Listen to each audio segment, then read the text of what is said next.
We're doing our Twitter mailbag today on a Wednesday, special edition. I'll tell you why, and we'll get to your very, very interesting questions coming up next on the Locked On Giants podcast. You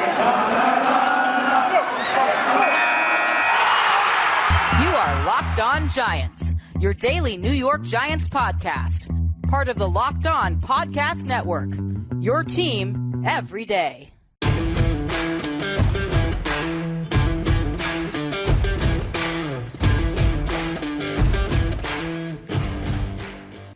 Hello, New York Giant fans, and welcome to another edition of the Locked On Giants podcast, part of the Locked On Podcast family, your team every day. My name is Patricia Trena, and happy to have you with us on this Wednesday. Appreciate you making the Locked On Giants podcast your first listen of the day, or if you're watching on YouTube, your first watch of the day. And I'm doing something a little different. I'm changing up the schedule just a bit, and I'll explain why. Today I'm going to do your questions. So we'll call it, I don't know, what goes with Wednesday? Weekly Wednesday or something like that. But anyway, we're going to answer your questions, all of which that came in via email. And there's some really great ones in here that I'm really looking forward to diving in and answering. And then just to give you the rundown as to what we're going to do the rest of the week, on Thursday, it looks like I am going to have a guest for you. And then on Friday, I'm really excited about this. I'm always excited when I have guests on. So I'm excited about my Thursday show. I'm also excited about my Friday show because Friday we will be coming to you live starting at 11 a.m. And I will be joined by the one and only entertainer. So mark your calendars and help me show up. We're going to be talking about all the things that have happened so far with the Giants. We'll take your questions, and we'll probably go for about an hour and a half on Friday. So hopefully that'll be a nice way to send you into the weekend where the only football, and I use that term lightly, is going to be the Pro Bowl. I'm not watching it. I don't know about you, but I have no desire to watch it. And then last but not least, folks, I want to show you something. I'm going to hold something up here. In this box, apparently, is the item that I'm getting when I hit 2,000 subscribers on the YouTube channel. All right. So for those of you who can't see it, who are listening to this podcast rather than watching it, I'm holding up a small box. And I was told not to open it until I hit 2,000 subscribers. So I have a rough idea what's in it. I have not opened it. I will not open it until I hit 2,000 subscribers. And I'll tell you what, when I do hit 2,000 subscribers on the YouTube channel, I'm going to open it on the air. We're going to open it together and find out what's in it. So how's that?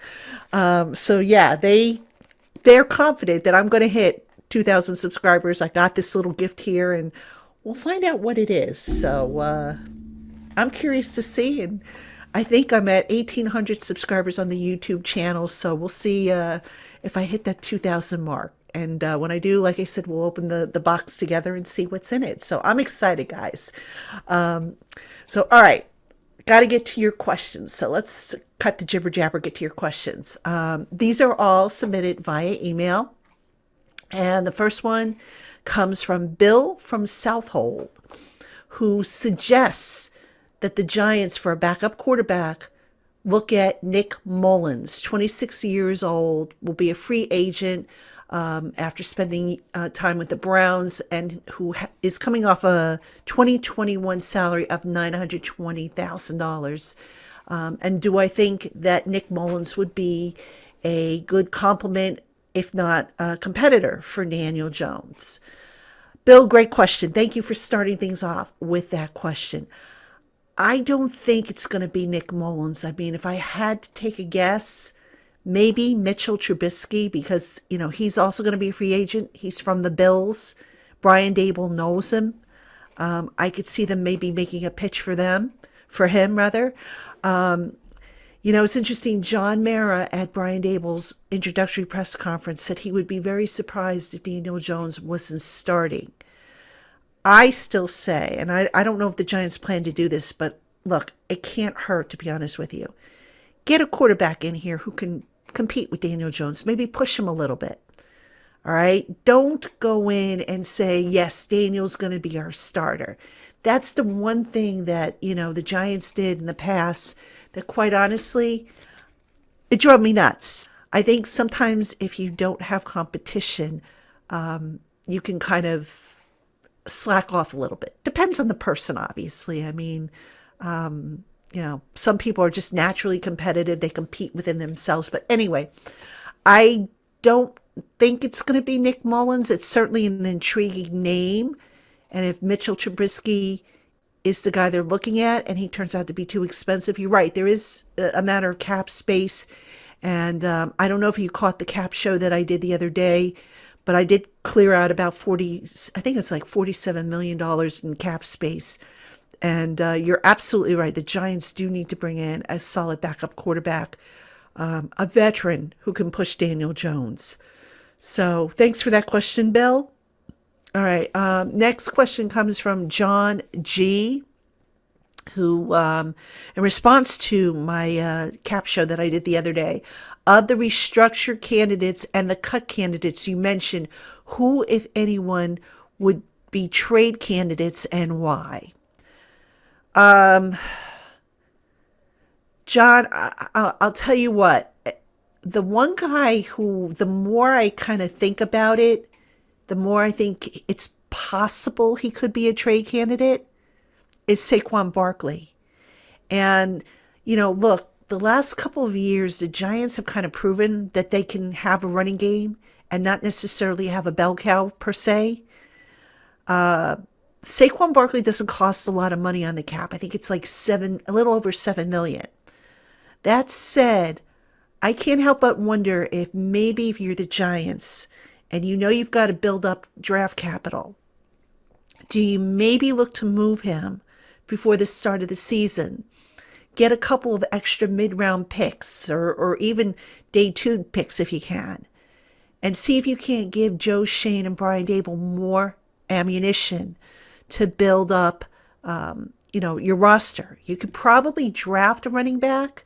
Now, granted, a running back won't be as, I don't think we'll have the skill set of a Barkley, but Barkley's missed a lot of time. And at this point, if you're going to make the argument, don't pick up Daniel Jones's 5th-year option because of the injuries he's had, you probably got to take that into consideration with Saquon Barkley, I would think. So bottom line is, the more I think about it, the more I think I would be surprised if Saquon Barkley is on the roster through the end of the 2022 season. I wonder if he's going to get moved. And I could make a case for it. I mean, I can. The more I think about it, the more I can make a case for it. So, but from my original list, John, I don't know. You could look to trade James Bradbury. I don't know what you would get for him. I don't think you can trade Blake Martinez coming off the injury. Leonard Williams isn't going anywhere. Sterling Shepard, you can't trade. I mean, I would say maybe the only guy on that list might be James Bradbury. You could try it, but, look, if teams know you're going to cut the guy anyway, I don't think you're going to get much for a guy. I mean, that's why I'm saying Saquon Barkley if you're looking for somebody to trade. So, but thank you for the question, John. That was a good one. All right. Next question comes from Jonathan G. No relation to John G. Totally different person. Actually, Jonathan G. has a bunch of questions. So we'll take this first one here. What is the one move Joe Shane can do in free agency that you would view as a positive sign? And what is something that he could do that would worry you? Positive sign. I would say probably if he does sign some players, which I'm sure he will, enact some of the salary cap tactics of the Bills, structure those contracts like the Bills structured some of theirs. And I did an article on Giants Country in which I outlined the differences between how the Giants have done things with their contracts and the Bills have done things. So for those of you who haven't seen it, I'll post a link to that in the show notes. But that would be a positive sign. You've got to get this cap under control, and you cannot spend like it's going out of style, which is what I think the Giants have done in the past with how they've structured contracts. So you know, I think that would probably be the one thing that I would view as a positive sign. Now, what would worry me is if he goes out and he plunks down the majority of his cap space on one guy, whether it be an offensive lineman or whatnot. I mean, this team is not in a position to be shopping in the high end part of the market. I think I've seen the phrase used, filet mignon versus chop meat, and you could get by with and make a decent meal with chop meat. I know I've done it. I get the 90% lean or the 95% lean, so you don't necessarily have to get filet mignon to make a good meat dinner. So I think if Joe Shane were to go and pluck down a lot of money on a free agent and sap up most of the cap space that I think they're going to clear, that would worry me. I think this team needs to build through the draft, and that's why I say I don't think this Giants team is going to necessarily go from worst to first in 1 year. I think give it a couple of years and then you'll start to see it. But as long as it starts to trend upward, and look, quite frankly, they've got nowhere to go but up. So that's what I'm thinking. All right, Giant fans, we have more coming up on today's Locked On Giants podcast. But first, football season might be winding down, but betonline.net has way more stuff to bet on this playoff season, from scores, totals, player performance, props, to where the next fired head coach will be landing. BetOnline is your number one spot for all things NFL betting in 2022.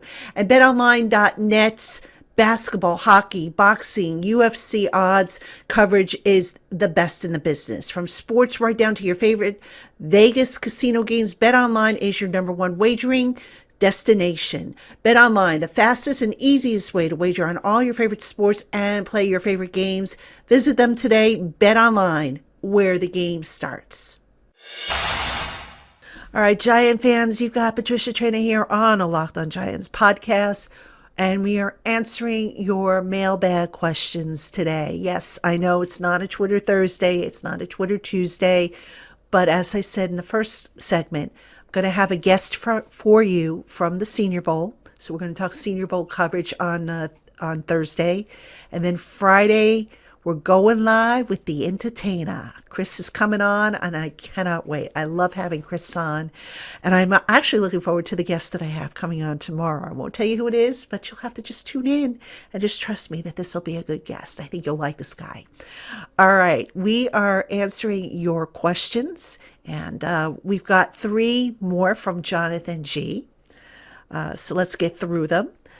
Do you feel that having bonus incentives for playing in games can result in players playing injured or possibly exacerbating an injury because they want the bonus? It could, but you know what, Jonathan? I think if somebody was that badly injured, he wouldn't get the green light from the medical staff to play. So I don't think we would necessarily have to worry about it. Daniel Jones, I know, wanted to play with his neck issue. And there was no way the doctors were going to clear him. And unless he gets the green light, he's not playing. He could sit there and, lobby for it all he wants. He's just not going to get it, So that's why you have the doctors to kind of protect the players from themselves. Okay. The next question from Jonathan G. Where do you think the Giants should look to upgrade the quarterback 2 position? Do you think it makes sense to draft in the later rounds, or is getting a veteran the best answer? And is there a more proven method for finding backups? All right, I sort of touched on that a little bit. I wondered about Mitchell Trubisky, but let me throw this one out at you because, I should have mentioned this in the first place. Maybe Jake Fromm can be that, young guy. Remember, the Giants plucked Jake Fromm from the Bills' practice squad. So Brian Dable knows a little bit about him. So who knows? Maybe that's somebody that, the Bills, I'm assuming that Dable's going to incorporate some of the Bills' offense with the Giants. And, oh, by the way, before I forget, on Giants Country, we actually have a breakdown of we're going to post a breakdown, I should say, of what we might be able to expect from a Brian Dable type of offense. Coach Gene Clemens did a wonderful job, complete with videos, I might add. And we'll have that for you. It'll be online at some point on Wednesday, as soon as I can get to editing and setting it up. But anyway, getting off track here. Yeah, I wonder if Jake Fromm might be somebody to look at. I mean, in all fairness to Jake Fromm last year, I think they threw him in there before he was ready because, Mike Glennon just wasn't cutting it. So I'd like to see what, Jake Fromm get a, legitimate chance to go through camp, and like I said, if Dable brings down his playbook from Buffalo, Jake Fromm's going to know it. So I think he could be an option as a backup quarterback. I do think the Giants are also going to probably want to get a veteran. I mentioned Mitchell Trubisky, but I'm sure that, I'm almost positive they'll bring in a veteran. They have to. Because Fromm, he has some experience, but not enough. And, given that Daniel Jones has shown that he misses time each season because of injuries, you want to have somebody who can come in and, lead the offense. So, and not have that, have everything fall off a cliff. So that's what I kind of think will happen there, Jonathan.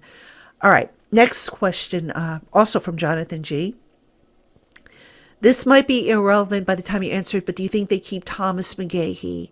And is there concerns that if Dable keeps both Graham and McGahee, that he's not putting enough of his own stamp on the team? All right, Jonathan, to answer your first question, it does look like Thomas McGahee is going to be kept, which I'm happy about, quite honestly. I think T-Mac is a wonderful special teams coach. I know the special teams this past year, last couple of years, wasn't very, solid as it had been prior. I think there's a combination, a bunch of reasons for that. And no, I'm not going to put the blame all on Joe Judge and putting his, him putting his fingerprints all over it. I think it was just, finding the right gunners and the injuries and, just the different personnel that they had. They never were able to establish continuity. And then, Riley Dixon asking him to do different types of punting, some of which he was really good at and some of which he just, wasn't fully developed in doing. I think that all kind of led to some issues there with special teams. Regarding the second part of your question, if there is concern about Dable keeping Patrick Graham and McGahee, is he not putting enough of his own stamp on the team? No, I don't think that's a concern at all. Look, you want to bring in the best possible coaches. And if anything, I see an advantage of keeping Patrick Graham as the defensive coordinator. The advantage, quite frankly, is continuity in the defense, because you got to think that Patrick Graham will be allowed to run the defense as he sees fit. So I can't see him changing up what he's done, the last 2 years. And if anything, the defense could potentially carry the offense while they round into shape. So there are advantages to that if Patrick Graham is retained. And, again, Patrick Graham is being considered for the Minnesota Vikings head coaching job. I believe Jim Harbaugh is also being considered now. And I know a lot of people are saying that Harbaugh is going to, they won't let him out of the building. Let's wait and see. Let's wait and see. Patrick Graham had a 9-hour interview, according to reports, with Minnesota. And I'll tell you what, I'd hate to lose him if he gets a job. Good for him if he does. I'd be happy for him, but I think there's something to be said about having him back. And look, as far as putting a stamp on the team, I think Brian Dable can have other ways to put his stamp on the team based on how he decides to run the program, the way the practices are structured, how classrooms are set up. There's just so many different ways he can put his stamp on his team, on this team. So, yeah, I wouldn't worry about that, Jonathan. But thanks for the question. That was a good one. All right, Giant fans, we have more coming up on today's program. But first, if you're aiming to eat healthier, you've got to make sure you include Built Bar as part of your diet. Built Bar is a protein bar that tastes like a candy bar, but without the calories and the sugar overload. Most Built Bars are about 130 calories, 4 grams of sugar, 4 net carbs, and 17 grams of protein, making it an easy choice for any diet plan you might be on. And most Built Bars are covered in pure milk chocolate, which means they taste more like a candy bar than they do one of those chalky or waxy or yicky tasting protein bars that are out there on the market. So head on over to builtbar.com and use our special promo code LOCK15 to save 15% off your first order. That's code LOCK15 for 15% off your first order at builtbar.com. All right, Giant fans, welcome back to segment 3 of the Locked On Giants podcast. I am Patricia Traina, and we're doing your questions today on a Wednesday, a rare change up in schedule, because again, I do have a guest coming on tomorrow from the Senior Bowl, going to give us some takeaways from the Senior Bowl. We're also going to talk a little bit about what's gone down with the Giants. On Friday, the live show with the entertainer, it's going to kick off around 11 a.m. Eastern on YouTube. And of course, it will be recorded. So if you can't make it, you'll be able to watch it on YouTube. You'll also be able to listen to it on the audio platforms. And just real quick before we get to these last 3 questions, I just want to send a thank you again to everybody. Locked On Giants and Giants Country had their best months ever in January. We are also off to a good start here in February, and I cannot thank you guys and gals enough. Also, I want to thank everybody who sent kind words to me, because it is my 5th anniversary here at the Locked On Network. So I've been hosting this podcast now for 5 years, and I've enjoyed every single minute of it because of you guys and gals, not necessarily because of the football all the time. The football's been kind of rough, but you guys and gals have made it worth it. And listen, I do it for you. I do it for you. It's very simple. Without you guys and gals, there is no Locked On Giants podcast. There is no Giants Country. You guys are the reason I do this and why I enjoy it. And that's why I love doing these questions. So let's get into these final 3. Okay, Mark T has a question. Wants to know about communication in the Giants building. Initially, it was said that Gettleman and Judge were communicating well and on the same page, but John Mayer's comments indicated that in the last year or so, the communication was bad in the building. What happened? Oh, that's kind of easy, Mark. When things start to go sour, you have differences of opinion on how to fix it. And you also get sometimes desperate on how to fix things. So, when everything's going, it's almost, I'll use this comparison. I don't know if it's the right comparison, but it's kind of like a marriage. When the 2 people are getting along and on the same page, it's a beautiful thing. When 2 people are not getting along and are not on the same page, it could be very prickly, if you will, inside a building, and it can ultimately lead to irreconcilable differences. I think that's what happened with Joe Judge and Dave Gettleman. I think as the losses piled up, perhaps Joe wanted certain things and Dave wasn't able or didn't feel that, they were necessary. Maybe Dave had different ideas. Perhaps Dave had suggestions for Joe on how to do things, and Joe said, was resistant to accept that. I mean, these are all just guesses on my part, because obviously, we weren't in the building. The only room in the building we were allowed in this past year was the media workroom, which is locked and separated from the rest of the building. So that would just be my guess. But yeah, I think that's probably what happened there. So, look, when you disagree, you've got to work things out. You've got to work through them. And I don't know if it just got, if tempers flared, but let's hope that whatever it was, that we don't have that problem moving forward with Joe Shane and Brian Dable. So thanks for that question, Mark.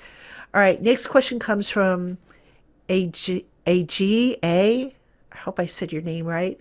Why did Dave Gettleman sign a big wide receiver contract when the O-line was not in good shape? He also signed a tight end, but put no money towards getting some depth on the O-line. He drafted a top running back and put him behind a bad O-line. These moves have destroyed the cap space for the Giants and wasted a lot of real talent. Why was the O-line not a top priority? Boy, if I had the answer to that, I think I would be on I don't know, ESPN or national talk shows. Um, I think the problem there were multiple reasons behind that. Number one, they overestimated, if you will, the talent they had. They thought that, okay, the young guys would function well. Matt Parrott would get the right tackle job. Will Hernandez would be fine at right guard after, making the switch. Andrew Thomas would develop. They figured they'd have Shea Lemieux and Nick Gates. And we all know what happened. They had injuries. Then the depth that they had behind them, the safety net. We had a couple of guys retire, Zach Fulton and Joe Looney. All right. So a combination of some of these younger guys not panning out, the retirements, the injuries now forced Dave Gettleman to go out and trade for offensive linemen.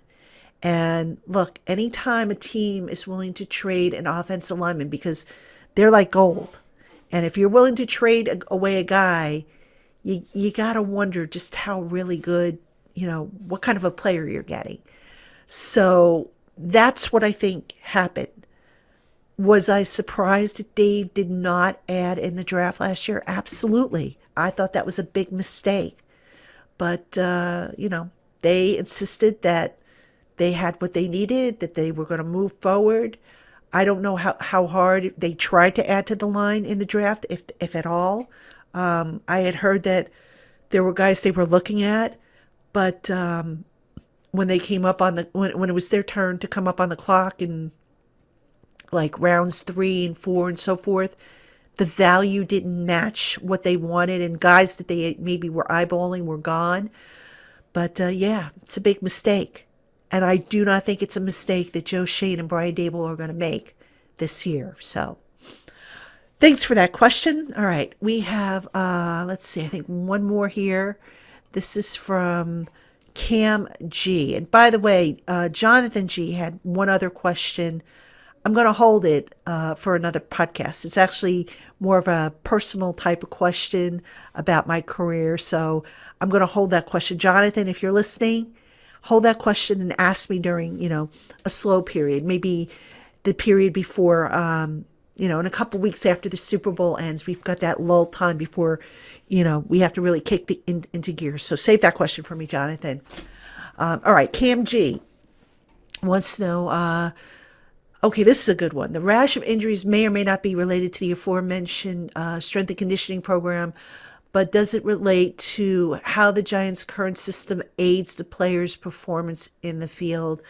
Also asks about the facility being properly equipped with equipment, and will I be writing an article on strength and conditioning for the Giant fans? All right. So this is in relationship, I'm assuming, to the injuries that the Giants have had and why, how they have been at or near the top of the NFL in most man games lost. This per mangameslost.com. All right, Cam, yes, I do plan on addressing this topic. I actually have at least one podcast that I'm planning or hoping to devote to it, and I'm going to try and get a second guest to talk about this, because I think this is an important topic that doesn't get a lot of mention. So yes, I am planning to do something on it. Whether I actually write an article, that's to be debated. But I will be doing something with the podcast. So yes, that's coming up. Now, regarding the rash of injuries, I have theories. And I want to stress, I'm not a trainer. I'm a trainer. Ha ha ha. I'm not a medical student. Haven't finished my medical degree. Haven't even started it, actually. So this is just me guessing. I think part of the problem is that you have a lot of guys who go off with their own personal trainers. And I question whether those trainers actually know how to put guys through football stuff as opposed to just regular training, lifting weights and whatnot. And I'll tell you a story because this is kind of interesting. Years ago, I discovered myofascial stretching. What I found out about myofascial stretching is that it takes the body, you stretch the body in different angles, and it releases tension and fluids and whatnot that might be causing stiffness in joints and ligaments and whatnot. And it's a deeper release because it's getting really down to the myofascial level. And the trainer who did the stretching on me mentioned to me, she said, yeah, a lot of times athletes are stretched, and basically their stretching just follows the natural course of the body. So in other words, if you have a leg and your leg only goes back this way, they're only stretching you this way as opposed to maybe moving your leg this way or that way, the other ways that the joint can move. So I found that interesting, and I never forgot that. This was years ago when I looked into this, by the way. So my point being is sometimes, it could be the training that the person is getting. If I go to to a personal trainer and I say, hey, I want to, lose weight. I want to get toned. The truly good physical personal trainers are not going to have a one-size-fits-all plan. They're going to customize it for the client based on what the client's lifestyle is. All right. So I unfortunately do a lot of sitting as part of my job. I'm going to need less impactful stuff on my joints because I'm also older than maybe a 20-year-old. So what's going to work for a 20-year-old is not going to work for this year-old. So yeah, I think that's part of the problem. I think another part of the problem is that you have a lot of athletes who are so obsessed with trimming body fat off of their frames. And I don't know the exact science, Cam, but I would be willing to bet that having a little bit of fat in your body is not necessarily a bad thing, because I think it helps protect and possibly, I don't know if it lubricates the joints. Again, this is where my lack of medical training comes into play, but I think it helps protect you because just thinking about it, if you fall on your backside and you don't have any cushion back there, you could end up cracking your tailbone. But if you have some cushion back there, maybe that acts as, a buffer to keep you from cracking a bone. So I don't know. These are just guesses on my part. Again, I'm not a trainer, but I am going to look into this. I do have a doctor that I'm scheduled to speak with. Fingers crossed that interview comes off. And I'm going to also look to get an athletic trainer on the program to discuss this. This is down the line, by the way. This is at least a couple weeks off yet. So just make sure you keep tuned in to the Locked On Giants podcast. You'll find out when I'm having that show. So, all right. That will do it, folks, for today's Locked On Giants podcast. Thank you for the great questions. We didn't have a lot, but you know what? They really made me think, as always, and I appreciate them. And also, as a reminder, if you didn't catch your question, check out Giants Country, because I've been putting some of those questions over on Giants Country. I do a mailbag every Saturday. So this way the questions don't go too stale on me, because I don't want a case where, now the question's not relevant after somebody took the time to send it in. So make sure you're checking Giants Country as well for that. And as always, thank you for making the Locked On Giants podcast your first listen of the day or your first watch. Thank you for subscribing. If you're on YouTube, you haven't subscribed, please make sure you do. Click that little bell for notifications and join our community. We're answering questions that pop up in the comments section. And for those of you who are listening over on the audio platforms, we'd love a review. Hopefully you think enough of the podcast to give us a 5-star review. But yeah, whatever feedback you have is appreciated. So, all right, folks, don't forget, tune in tomorrow. I'll have a guest. Topic will be Senior Bowl. We'll talk about things that have transpired with the Giants. And then on Friday, 11 a.m., the entertainer and I are going live. So until tomorrow, ladies and gentlemen, have a great one. Talk soon.